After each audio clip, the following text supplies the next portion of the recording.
Quiet, numbskulls. I'm broadcasting. So what are you doing after the show? I told you I'm busy. How about before the show? Before the show, I had a malted milk. You mind if I join you? I'm trying to tell you as gently as I can. I can't see you before, during, or after the show. Well, now that you've given me the brush, how about you and me going out and painting the town red?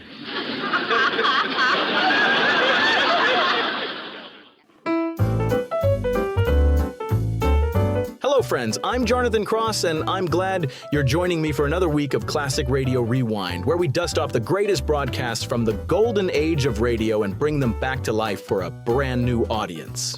If these classic programs mean as much to you as they do to us here at the WOTR Radio Network, be sure to tap that like button and follow this podcast on your favorite listening app. It's the easiest way to keep these legendary shows spinning in your feed week after week.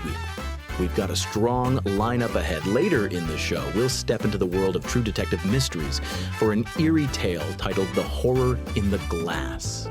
That one's coming up a little later, so stick around. But first, we're starting with a powerhouse of mid-century science fiction. Up first, it's X-1, one of radio's most imaginative and forward-thinking sci-fi series. This week's story is The Vital Factor, originally broadcast on November the 30th, 1955. In this episode, an ambitious and ruthless industrialist becomes obsessed with conquering space, no matter the human cost. He recruits a brilliant scientist whose experimental drive system could make interplanetary travel possible. But as the project moves forward, it becomes clear that the true vital factor isn't technology at all. It's the dangerous ambition of the man funding it. It's a tense psychological story about power, obsession, and the price of progress. From November 30th, 1955, this is X-1 with The Vital Factor. This is Classic Radio Rewind, episode 91. So settle in and let's rewind together.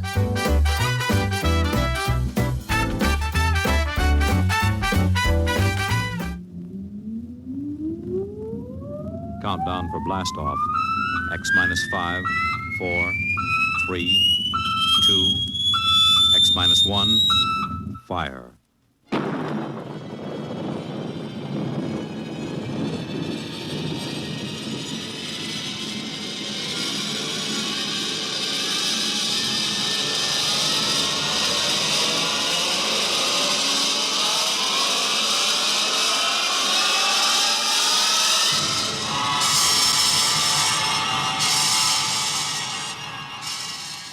From the far horizons of the unknown come transcribed tales of new dimensions in time and space.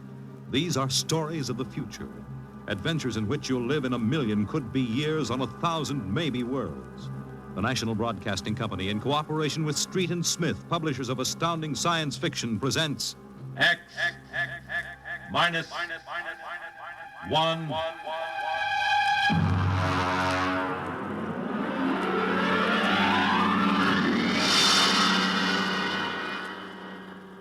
Tonight's story, The Vital Factor by Nelson Bond.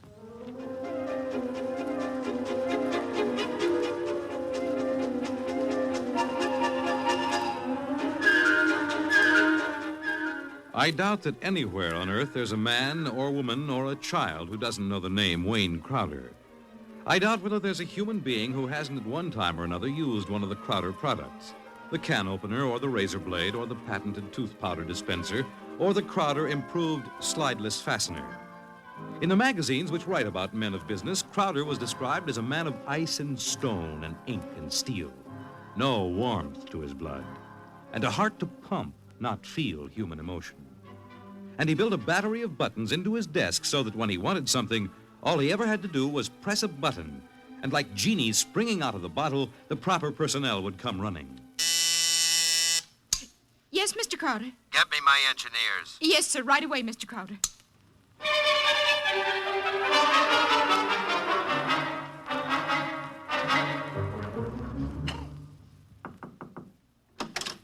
Here are your engineers, sir. All right, close the door and get out. Now, gentlemen, sit down. Gentlemen, I want you to build me a spaceship. A spaceship, sir? That's right. I've decided that I am going to be the man who gives space flight to mankind. Any questions? Sir, we can design such a ship. That part isn't too hard. Yes? But we've no way of providing the motor to power such a ship. When the ship's ready to fly, there'll be a motor. Sir, I don't like to contradict you, but you can't go ahead of the total technology of a historical period. It's like asking somebody in 1600 to build the internal combustion engine. You see, scientists have been searching for a motive power for spaceships for decades now without success. You'll have a ship, but we can't lift that ship from the Earth's surface. That is, not to the point of free flight at any rate. Mr. Crowder, you see you'll be spending millions of dollars, hundreds of millions perhaps, for nothing. What's your name? Phillips, sir. You're fired. Go down to the cashier and draw your pay and get out. What, sir? Get out. Nobody who works for me thinks of how much something costs. What? We use money. We don't let expense provide a rationalization for not beginning a project. All right, Phillips. I give you permission to leave. Right now.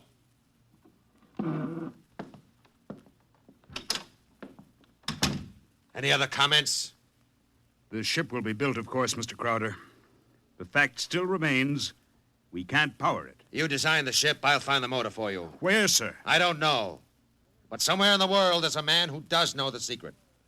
I want that motor, and I'll root out the man who has the theory which will let us build it. How quickly do you want this done, sir? Yesterday. Yes, sir. Is there anything you need? We'll need a construction yard, sir, and certain machinery and a great many materials, of course. Labor force. Get them. Send me the bills. I don't want to be bothered with minor details. Yes, sir. And, one more thing, sir. Phillips. Yes? We need him, sir. He's a top man on electronics. He's a vital cog in our team. I don't want Phillips working for me. That's clear, I hope. Who else in the country knows what he does? No one in this country, sir. There's a man in India, though. Get him. We've tried before, Mr. Crowder.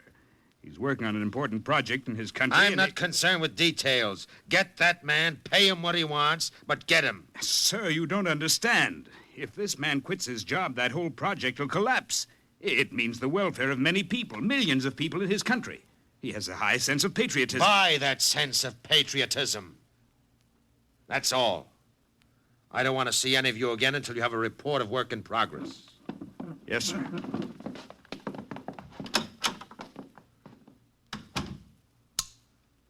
Miss Holmes, there's a man named Phillips going to draw his pay. I want 2 company policemen to meet him at the cashier's office and escort him from there directly off the premises, and I want them to be emphatic about it. Yes, Mr. Crowder. And notify the newspapers, the television, and the radio networks, the periodicals, and the scientific journals that I'll receive the press in my office this afternoon at 3:30. I have an important announcement to make. Anyone not here at 3:30 will be barred, and the publication or company he represents will not be given any further information.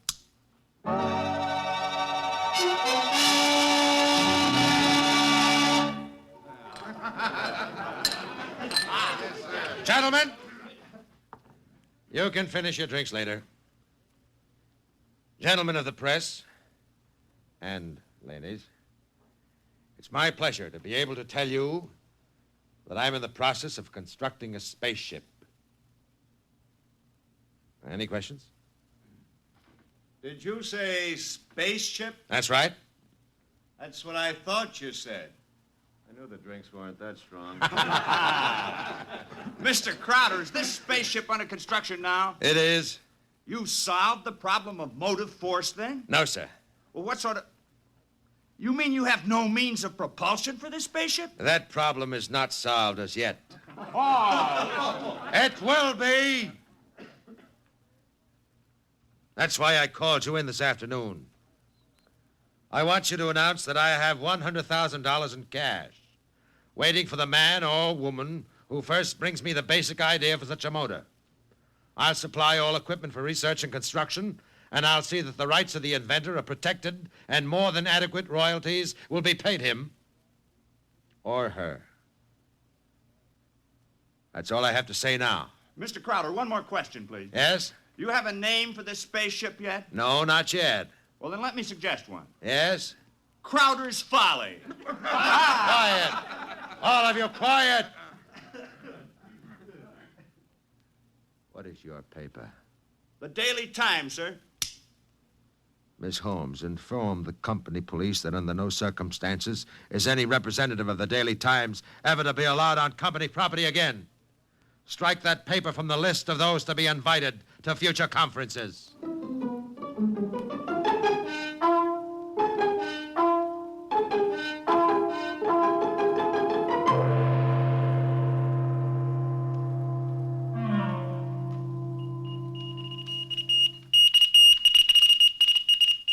It was Crowder's folly, but the word of what he wanted circulated to the far corners of the globe.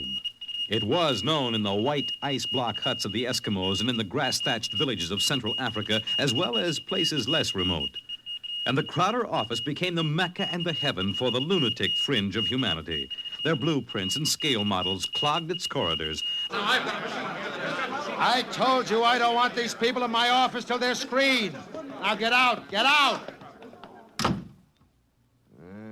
Every time I open that door, they surge in like a tidal wave. I have a progress report for you, sir. The ship is finished as far as we can go, Mr. Crowder. Certain additional construction can't be done now because it depends on the shape and mass of the engine, on the type of fuel, on the weight of that fuel. I see, all right. Lay off everybody we don't need. I've ordered that. Mr. Crowder, is it possible that no one will turn up with a motor? That's the one thing that's not possible. He will come. Money and determination will buy anything. Close the door on your way out. Yes, sir. Miss Holmes, order the proper department to put a name on the forward end of the ship. I want letters in pure gold 1 foot high. The name of the ship is Crowder's Folly. Get it done today.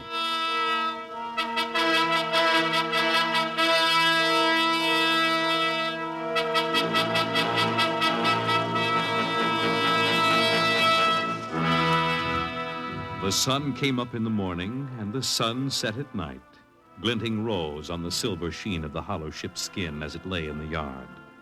The golden letters on the prows spelled out the fury of Crowder for the world to see. A staff of 50 were employed as time went on in taking rust preventative measures to ensure the ship's well-being. The staff of 50 worked in 3 shifts around the clock, armed with oil cans and grease cans and other containers and sprayers of preservatives. In a year, the first experiment seemed ready to bear fruit, and a test was held. The atomic fission motor.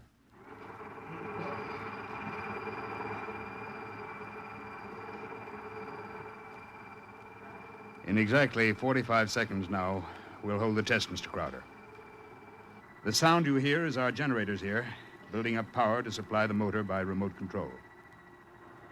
If this needle goes round to the part of the dial marked in red, there'll be an explosion. Are there any questions, sir? Proceed with the tests.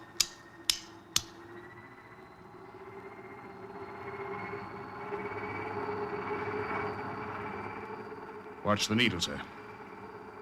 8,000, 8,500, 9,000, 10, 11, 12, 15. That's an overload now, sir. 18, 20. I don't know how much more it can... What happened? Your generator blew out. What kind of incompetency? I beg your pardon, sir. The motor blew up. What are you talking about? I would have heard.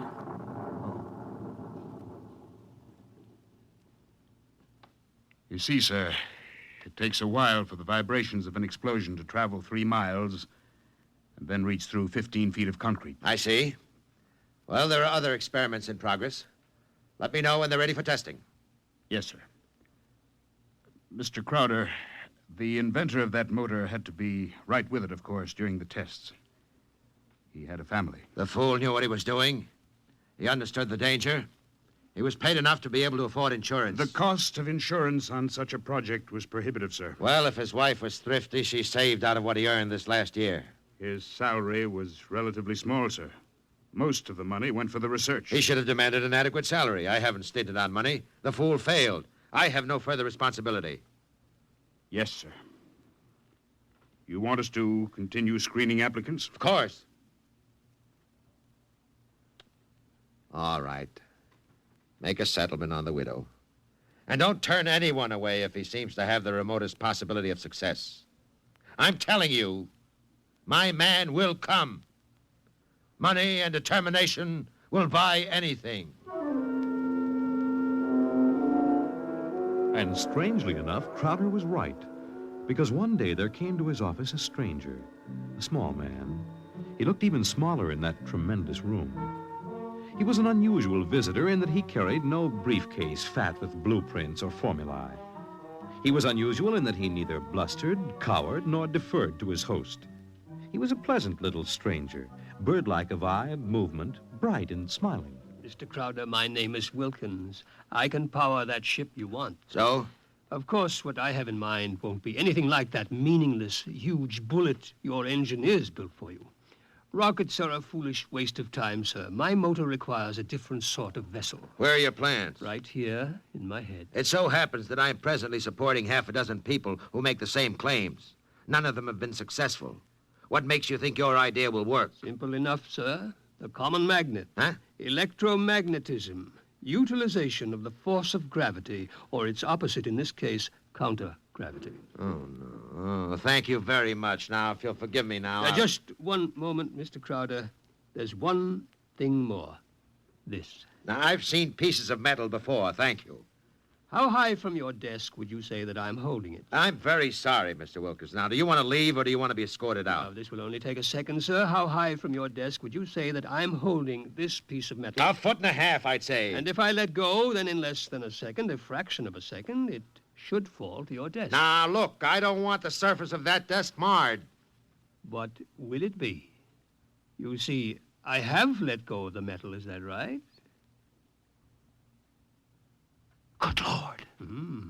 Many seconds ago, it should have crashed to the desk, am I right?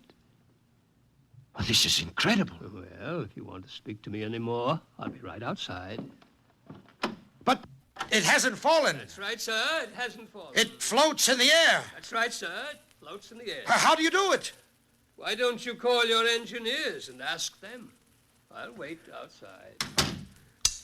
Miss Holmes, get me my engineers. Immediately.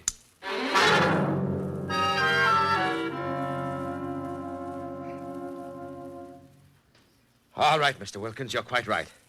The piece of metal is apparently counter-gravity, and my engineers can give me no explanation. Thank you, sir. Now, what do you want?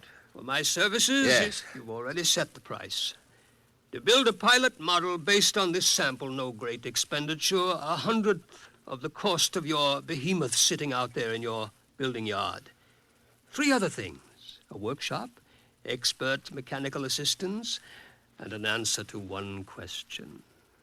What is your question? Why do you want so much to build this ship? Frankly, because I love power. Because I'm ambitious.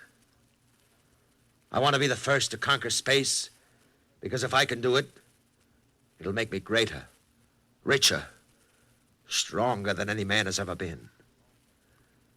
I want to be the master, not only of one world, but of worlds. That's an honest answer. But is it the only one? You see those letters in gold on the prow of my ship? Crowder's Folly, that's what they named it. That's what they think of me. I want to cram those words down their petty little throats and let them eat mud. That's another answer. And that's all? That is as far as your thinking goes? What other answer is there to your question? There's my own answer. I want to leave this planet and go elsewhere, to Mars, perhaps, because there are strange wonders yet to be found.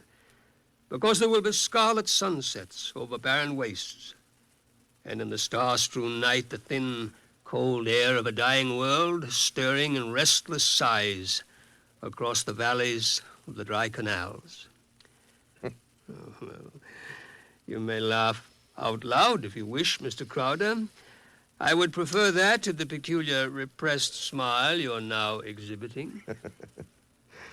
You're a very lucky man, Mr. Wilkins, in that you have scientific talent, because your talents as a poet are inferior and very sentimental. All right, you're a sentimentalist, and I'm a man of action. No matter. We can work together, you and I. Your workshop will be ready by morning. I don't need to hear from you again till you have something to show me. If you need to see me, call me day or night. I'll be available. But don't bother me with details because I probably won't understand what you're talking about anyhow. If you need money or materials or personnel, just tell my engineers. You'll get it, or I'll know the reason why. Well, that's all. Thank you, sir. Miss Holmes, get me my engineers.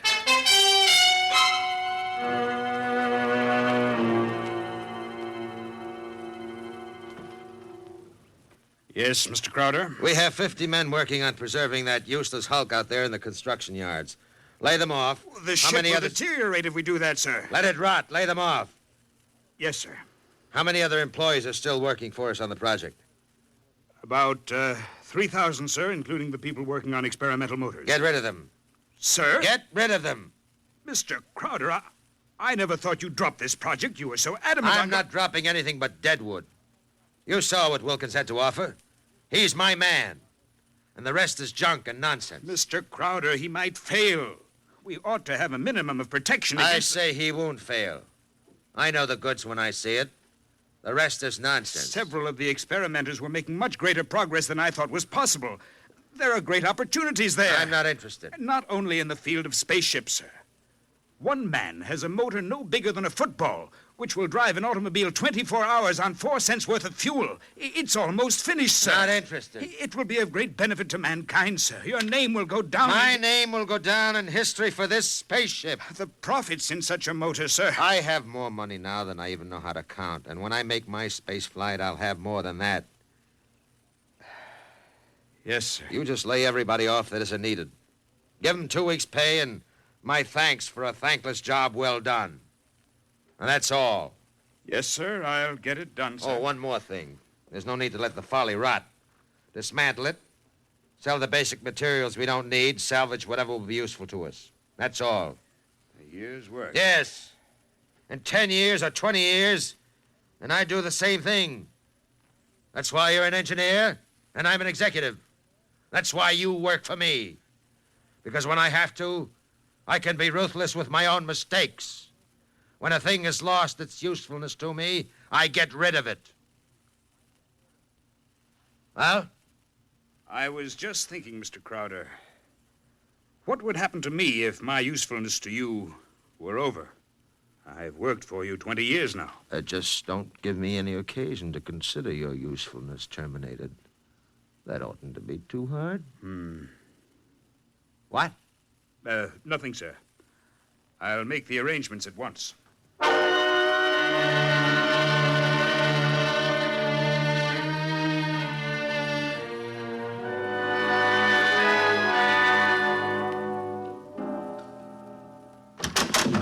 are you? What do you want? I tried to stop him, sir. Well, speak up, man.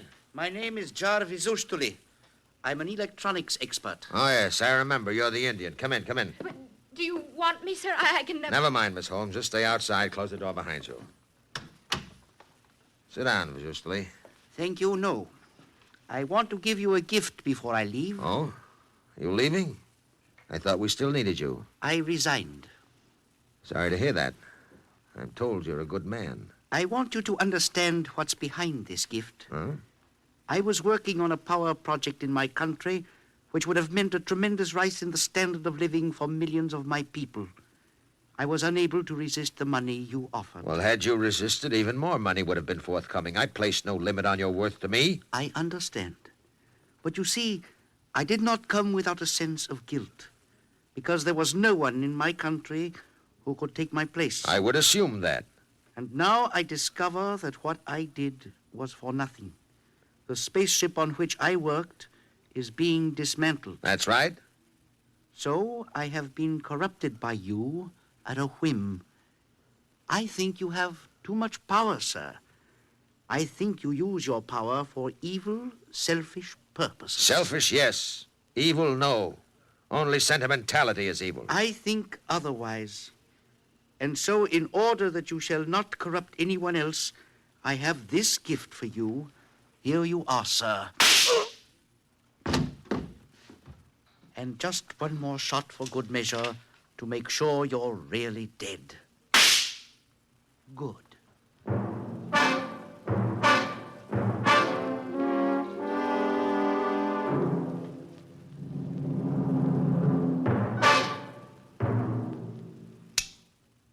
Miss Holmes, there's a man on his way out by the name of Jarvis Usterly, an engineer. He's not to be molested. He probably won't stop at the cashier, so I want a check for 6 months' salary in advance mailed to his home address. The man showed a certain quality of ruthlessness which is deserving of recognition. Oh, and have the chief of the company police bring me a new bulletproof vest. This one seems to have been dented in a couple of places.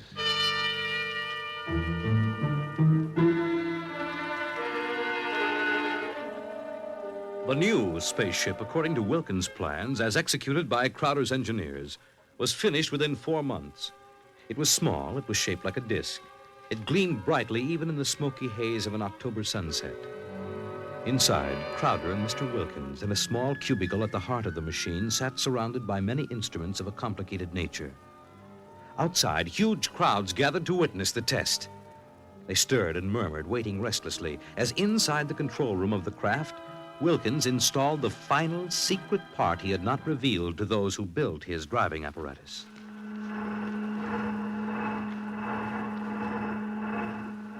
Well, Wilkins, what's holding us up? Nothing new. Oh, sentiment, perhaps. A wish to look once more on Earth's familiar scenes. Yeah. Now the screening is removed. Look. Look at the people out there. Never mind looking out there. Let's leave that thing closed. You're a sentimental fool. Or are you afraid? Or did you decide at the last minute that your invention would work? It will work. Sit down, Mr. Crowder. Thank you.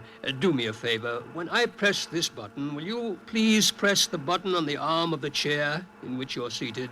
I'll tell you when. Turn on your motor. I want to hear its roar and feel its tug as we cut loose from Earth's gravity and fly outward into space. That might be a moment in which I'd share your sentimentality. Press your button now, sir. Thank you. Yeah. Wilkins, I'm beginning to distrust you. If this is all a hoax, when are we going to take off? You said at 5 sharp, and it's 2 minutes after 5 now. Well, do we move or don't we? Mr. Crowder, we're already moving. The button you pushed was to nullify the effects of acceleration. If you don't mind, sir, I'd like to open the screen again. Now, if you care to look, see for yourself. Wilkins, we're in space. Look down at the Earth. How far we've come. Why, it's no bigger than a toy balloon. No, a dime. No, a firefly. Man, Wilkins, you've done it. Yes. I swore to be the first man to conquer space, and I've done it. It's a triumph of power and ambition. And sentiment. Blast sentiment. Your maudlin dreaming would have died unborn except for me. I made this possible, Wilkins. Don't you ever forget that. My capital, my forcefulness, my will. Look out there. Space. Stars that never were seen from Earth. And this is only the beginning. We'll build a larger model, one great enough to hold 100 men, 1,000, and cargo besides. Whoever wants to leave Earth this moment must come to me. I am the master of the planets.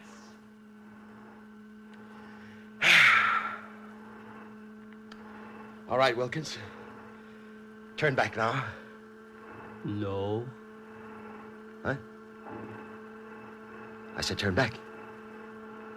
No. Well, we've proved the ship can fly now. Now turn back.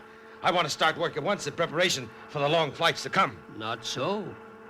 We will go on. What are you doing, defying me? I'll break your puny little body into pieces. Can you control this ship, Mr. Crowder? Would you like to be stranded out here in space, just adrift in space without control? Would you like that? Turn back. No. What's the matter with you? Are you out of your mind? Oh, I am a sentimentalist, Mr. Crowder.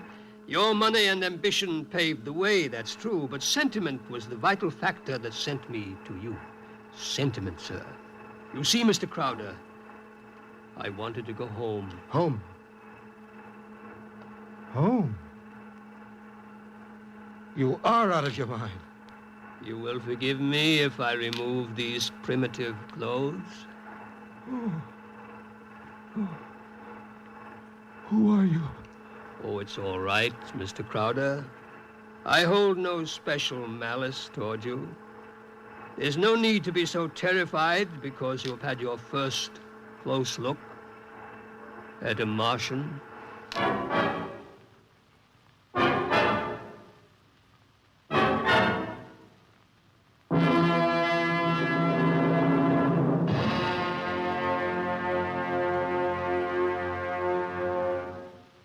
You have just heard X-1, presented by the National Broadcasting Company in cooperation with Street and Smith, publishers of astounding science fiction. Tonight, by transcription, X-1 has brought you The Vital Factor by Nelson Bond, as adapted for radio by Howard Rodman. Featured in the cast were Joe DeSantis, Guy Sorrell, John McGovern, Grant Richards, Louis Van Ruten, Richard Hamilton, and Florence Williams. Your announcer, Fred Collins. X-1 was directed by Daniel Sutter and is an NBC Radio Network production.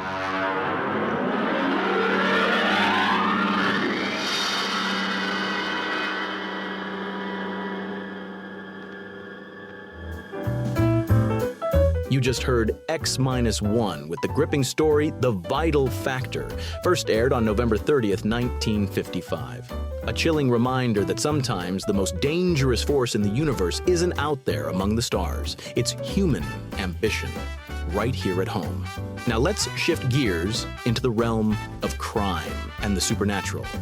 Next up, we're heading into the world of true detective mysteries for the episode The Horror in the Glass, originally broadcast on January 1st, 1950. In this unsettling tale, a seemingly ordinary mirror becomes the centerpiece of a bizarre and terrifying investigation.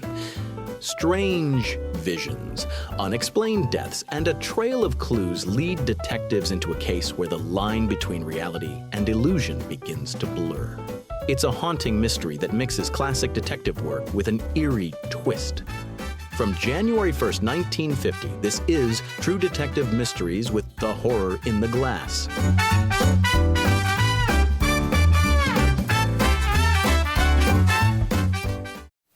Ladies and gentlemen, $1,000 reward is being offered for information leading to the capture of a dangerous criminal. A complete description will be given later on True Detective Mysteries, which follows immediately.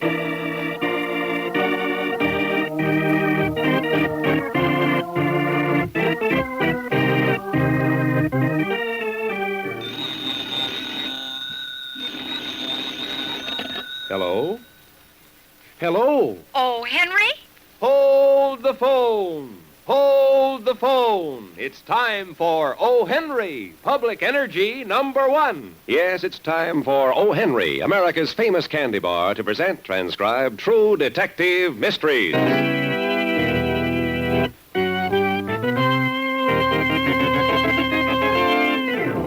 And now, O. Henry, America's famous candy bar, brings you John Shuttleworth. This is John Shuttleworth, editor-in-chief of True Detective magazine, bringing you the case history of an actual crime. In the years just preceding World War I, a strange series of deaths swept through a little town in a small country in Europe. Before the cause of these deaths had been ascertained, all of the townspeople had been panicked. Most of them had lost friends or relatives, and it was indeed a common belief that a malevolent monster was at large, harking back to the days of Dracula and werewolves. If it had not been for the level-headed police work of Commissioner Rinaldo, there's no telling what might have happened. We pick up the case early one morning in the office of Commissioner Rinaldo as he's reading stacks of letters complaining of the death toll in his town. Another death has just been reported, Commissioner. We are being deluged by telephone calls and anonymous messages. Just one moment, Lemaitre. While you are speaking of messages, read this letter. It is typical of all the others on my desk. I do not have to read it. I can guess what it says. But I do not know what we can do, Commissioner. All of the doctors insist that the deaths were from natural causes. They are honest men, their reputations are at stake, and there is nothing to refute their statements. You said another death has been reported. Who is it this time? Jeanette Claire. She died last night. Very well. Send for the physician who attended Mademoiselle Claire. I wish to talk to him. Also, investigate the lives of all those who have died during the past 6 weeks. See if you can find any possible connection between their deaths.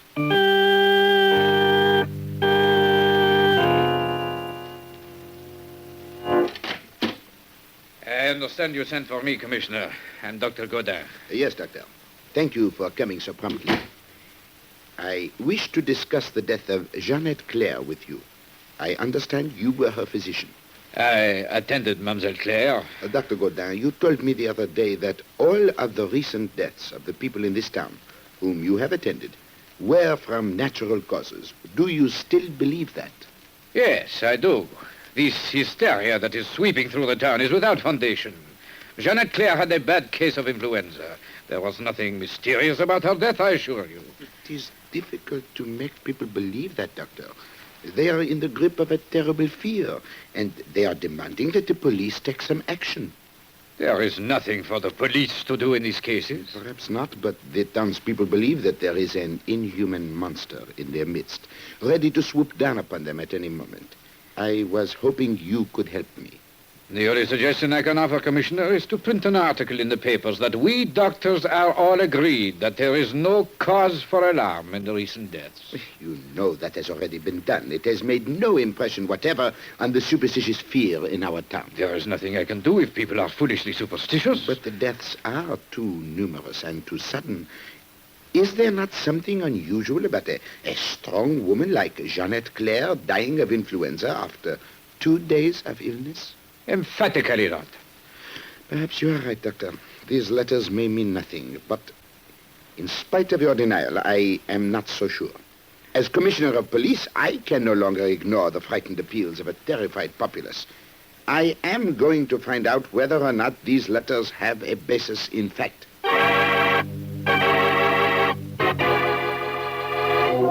This is John Shuttleworth again, so grimly determined to take care of the people in his town and to discharge his duties as police commissioner successfully.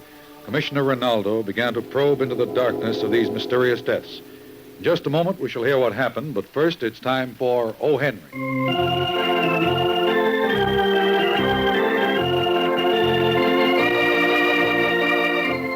Hi, fellas. Happy New Year. Thanks, Janie. Hey, you making any exciting predictions for 1950? Oh, not me, Danny. I leave all crystal gazing to the experts. Well, here's one prediction for 1950 you can bet your bottom buck on, kids. I predict that in 1950, millions and millions of folks will eat millions and millions of O. Henry candy bars.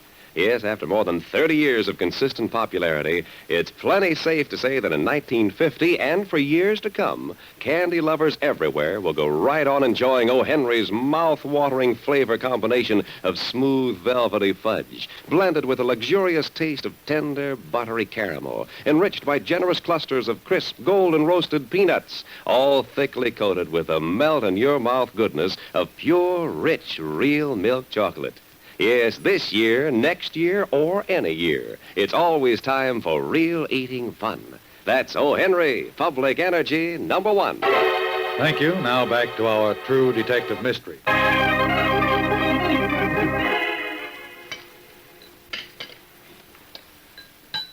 Do you not want another cup of tea, Francois? No, thank you, Mademoiselle. I, too, have no appetite for eating and drinking since these terrible things have happened to our friends. Please, my sweet, let us not depress Francois and this lovely Michel with talk of death. After all, they are to be married in a month. It is all very well for you to talk, my husband, but I do not think we can depress Michel any more than she has been. After all, she is a nurse. She has attended many of those poor unfortunates. Michel, do you agree with the doctors? The deaths are due to natural causes. I am afraid to answer that question, madame. Michel, surely you as a scientific nurse should know that Francois, I must admit that the patients I have attended had the symptoms of the diseases to which their death was attributed. For instance, I could see nothing unusual about the death of Jeannette Claire. And yet... And yet what, Michel? Francois, I'm frightened. It is as if a black terror of olden days has descended upon this little town.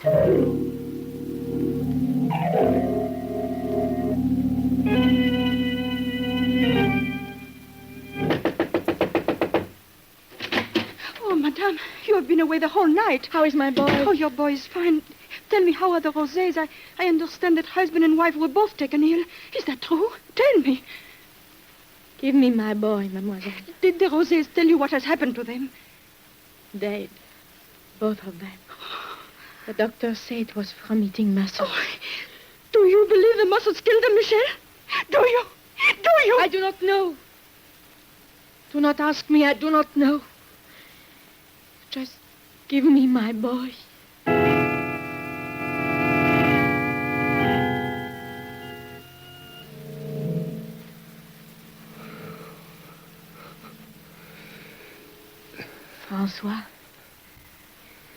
François, can you hear me? François, come, you are not sleeping. Oh, Michel, I am ill. I feel very badly. Here, my darling. Have some of this champagne. It will help you. No. No, I do not feel like anything. Come, drink it. No. No, I tell you, I do not want it. Oh. So you know now, François. Yes, it is I. There is no supernatural force, François. It is I, Michel Thierry. I alone who am responsible for all these lovely deaths. And you, my darling François, are to be even next. No. No. Drink. Drink. Will no one save me? No one, François. Drink.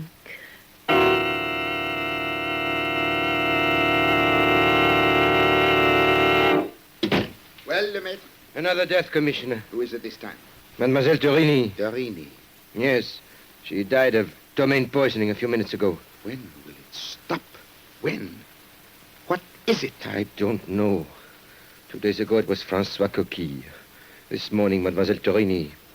She lives with a friend, Madame Boyer, who was also very ill. But the doctors say that Madame Boyer may still live. She's been taken to a hospital. Come, Lemaitre. There is no time to lose. We must reach Madame Boyer and talk to her. She may be able to help us. In spite of what the doctors say, I am convinced that we are dealing with a mass murderer.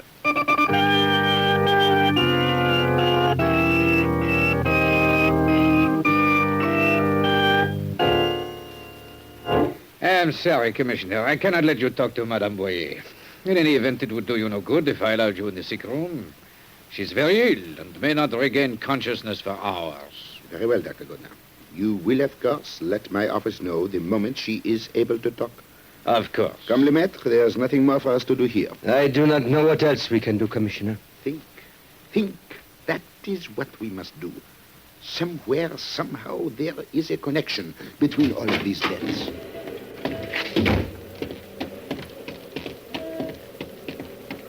There is no connection.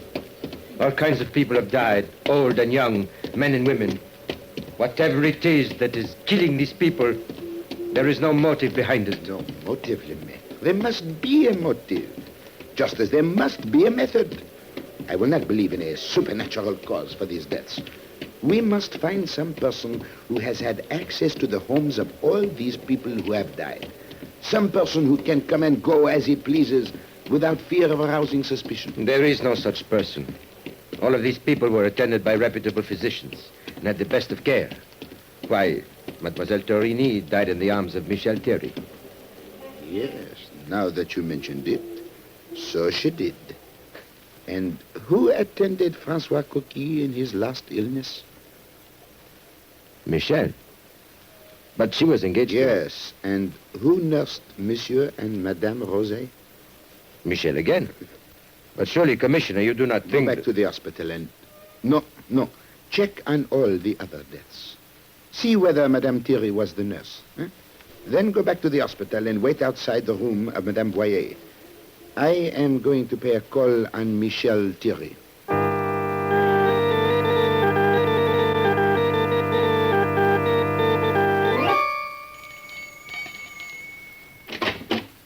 Oh, Commissioner, come in, please.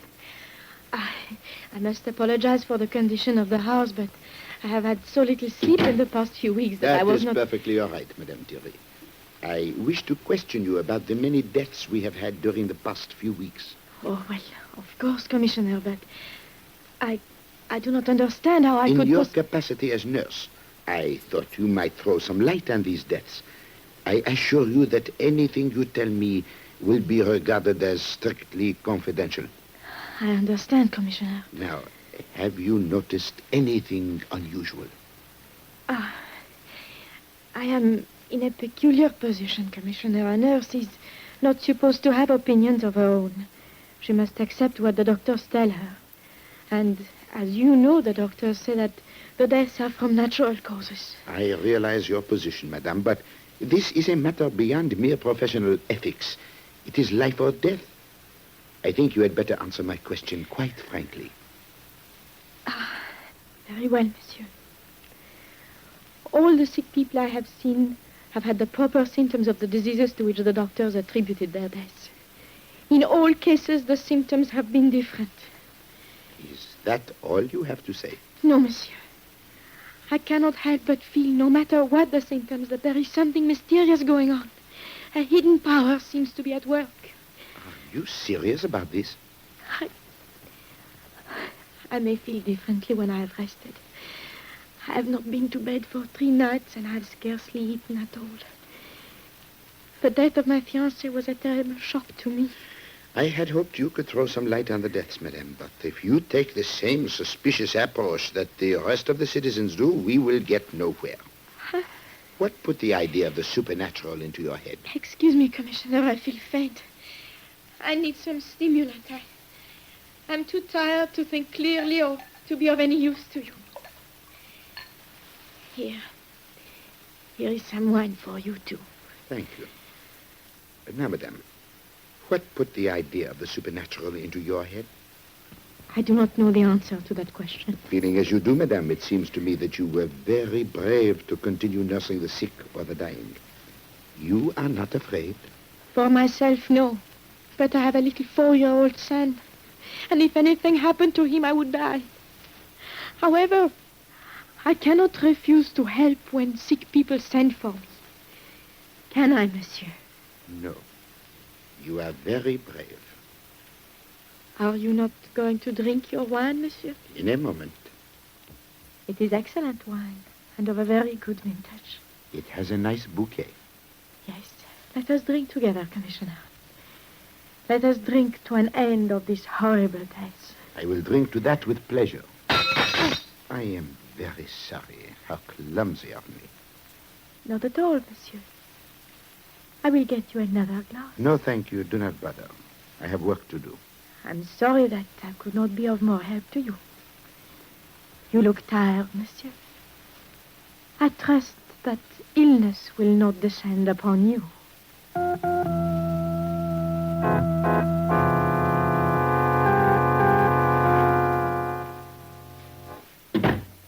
How is Madame Boyer, le maître? Still unconscious, Commissioner. I left one of my men there while I came back to do some checking. And what have you found out? In every case, in every death, the attending nurse has been Michelle Thierry. Very well. Put detectives on her trail. Are you sure, Commissioner? She has such a splendid reputation. Le maître, there is no real evidence to connect Madame Thierry with these deaths. But I do not trust her. Have your men report to me the minute she is called in on another case, eh? So far, we have unearthed nothing tangible to suggest that crimes are actually being committed. We must pick up that evidence before any more lives are lost. Then you do think... I do not know, I tell you. That is what we must discover. The deaths are becoming more frequent. The killer is becoming bolder. We must work quickly. Feeling as you do, Commissioner, should we not arrest Michelle? Hold her on some pretext so that she will not be in a position to practice a profession until we know? It is a terrible situation, le maître. A mass murderer is in our midst. We think we may know who she is, but we have no evidence upon which to hold her. No, we can do nothing. Le maître, until we get some evidence against Madame Thierry.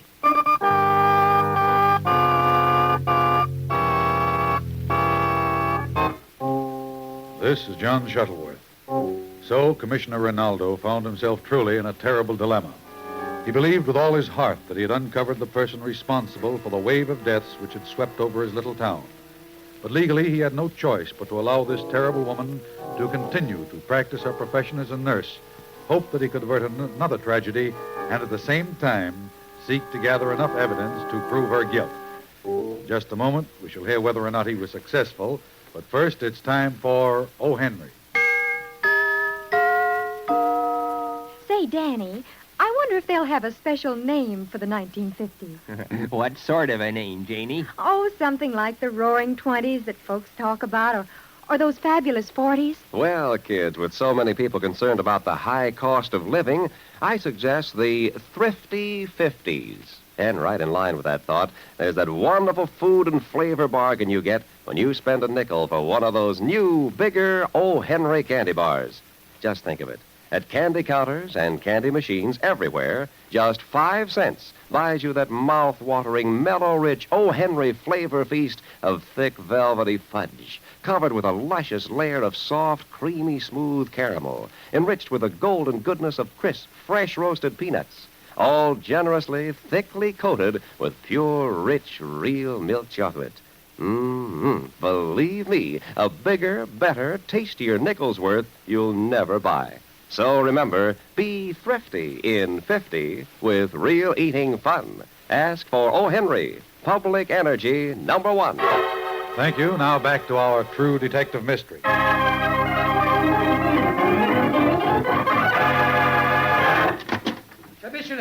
Commissioner, Michel Terry has just been sent for. Madame Roulin is ill. Take 2 gendarmes. Go to the Roulin home. Contact the servants. Save every glass, cup, or utensil used in giving medicine or nourishment to the sick woman. The minute they give them to you, send them back here to Dr. Zelli. He will be waiting in his laboratory to examine them. Everything must be done with the utmost secrecy, eh? I will meet you, Lemaitre, on the grounds of the Roulin Villa in about an hour.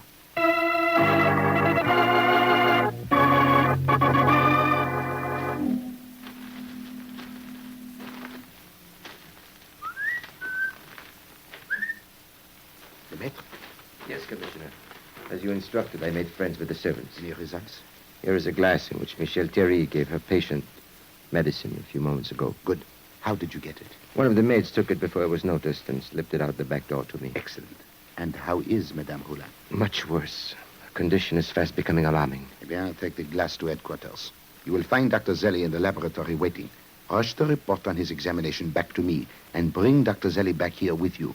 I will be on the grounds at the rear of the house near the garage. But hurry. Every moment is precious. Make the doctor understand that a life is at stake.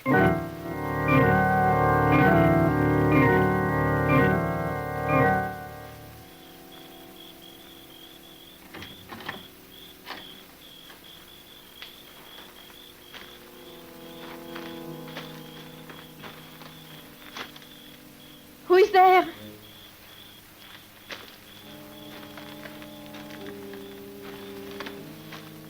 Is there anyone out there in the back? Come, I know you are there. You're up to no good hiding in the shrubbery like that.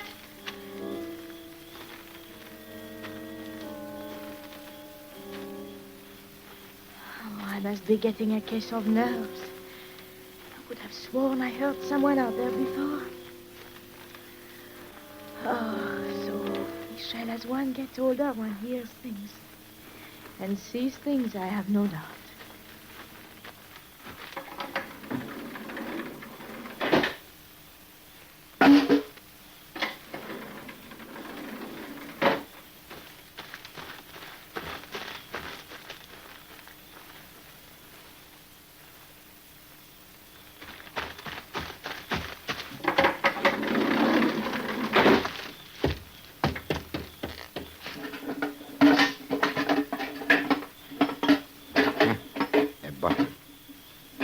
From the smell of it, I think this is enough evidence for you, Madame Thierry.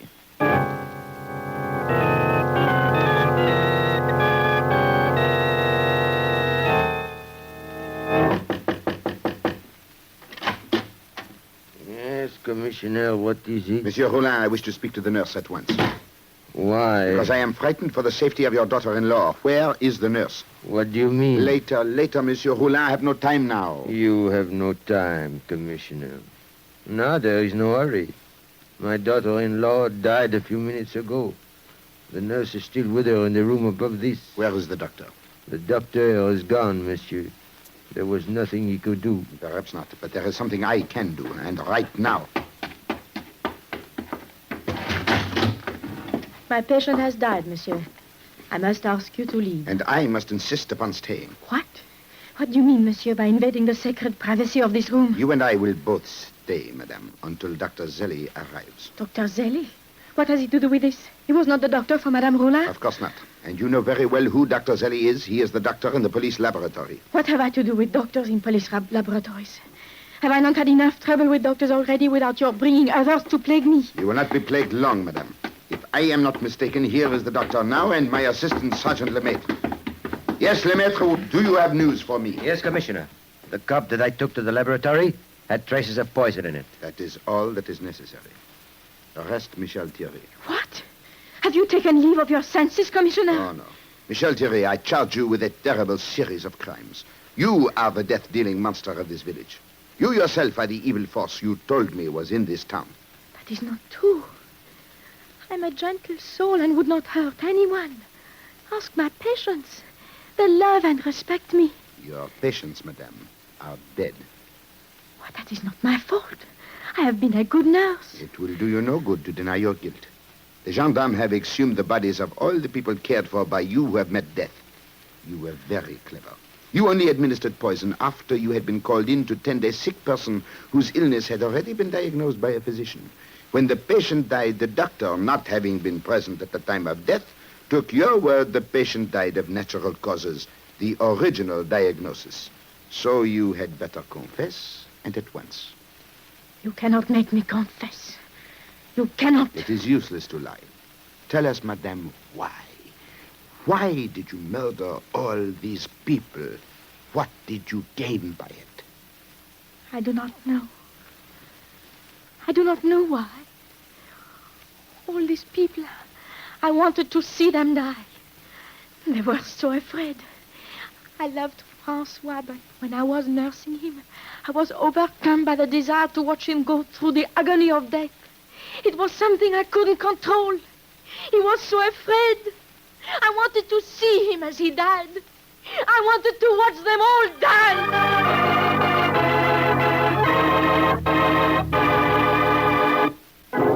This is John Shuttleworth. So this terrible woman, Michel Thierry, went on trial, and after only an hour's deliberation on the part of the jury, was found guilty. The judge, in sentencing her to death, said, "Michel Thierry, you have been called a monster, but that doesn't half express the truth. I doubt if all history contains another criminal of your caliber." It was with these terrible words ringing in our ears that Michel Thierry went to her death, thus ending one of the most amazing cases in my experience. Except for the use of fictitious names and places, this was a real story of real crimes, solved by real people, with a real criminal brought to justice. But be on the alert. A vicious criminal is at large and may be in your neighborhood. As editor-in-chief of True Detective magazine, I offer a $1,000 reward for information leading to the capture of Harry Burton. 1 month from the date of this broadcast, and as a direct result of listening to this broadcast. In just a moment, I'll bring you the details, but first... Hold the phone! Hold the phone! Happy New Year, wherever you are, from America's tastiest candy bar. Yes, the makers of O. Henry candy bars, and all of us here on True Detective Mysteries, hope you'll enjoy the happiest New Year ever. Good luck to all, from real eating fun. That's O. Henry, Public Energy #1.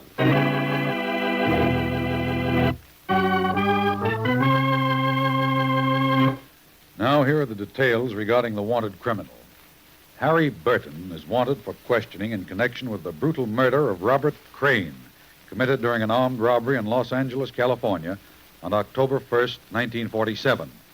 It is alleged that Burton, posing as a messenger, entered a private home and proceeded to rob the members of the household. Robert Crane, a guest, was shot and killed when he did not immediately obey the robber's orders. The murderer then left the house and is still at large.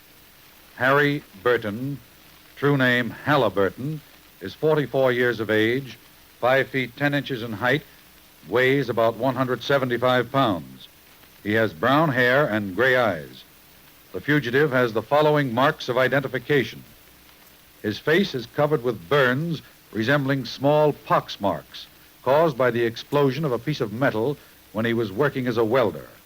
Burton is armed and dangerous. If located, notify Chief of Police, Police Department, Los Angeles, California. On no account, call your local radio station, but notify Chief of Police, Police Department, Los Angeles, California. Then get in touch with John Shuttleworth for the $1,000 reward.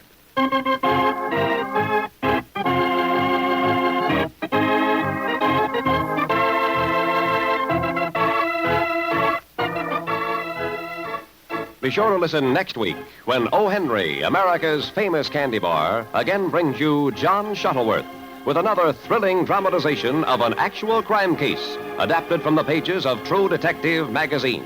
Read True Detective magazine, now on the newsstands for your enjoyment. True Detective Mysteries are dramatized by A. Burnett and directed by Murray Burnett. Music by Paul Taubman. The part of John Shuttleworth is played by Richard Keefe. Your announcer is Ralph Paul.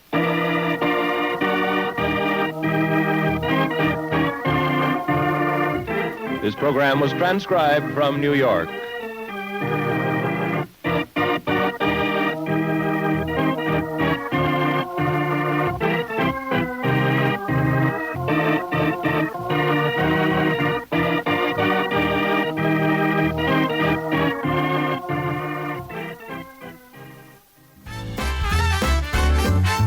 Was True Detective Mysteries with The Horror in the Glass, as originally heard on January 1st, 1950. A chilling way to close out this week's double feature.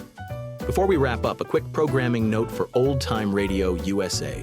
Beginning June 6th at 6:30 a.m. Eastern, Old Time Radio USA will present Remembering D-Day, a full 24-hour reconstruction of CBS Radio's coverage from the first day of the Normandy invasion.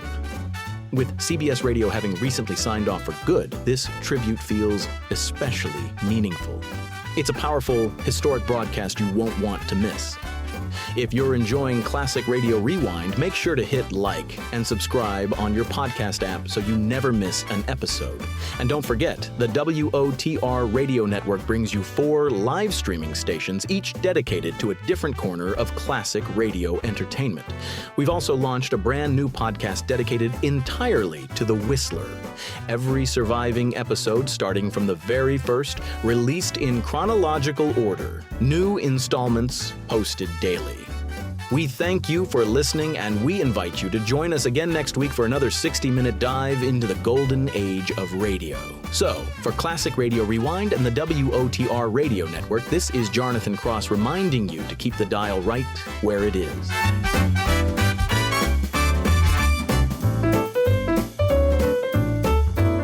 Classic Radio Rewind is a production of the WOTR Radio Network.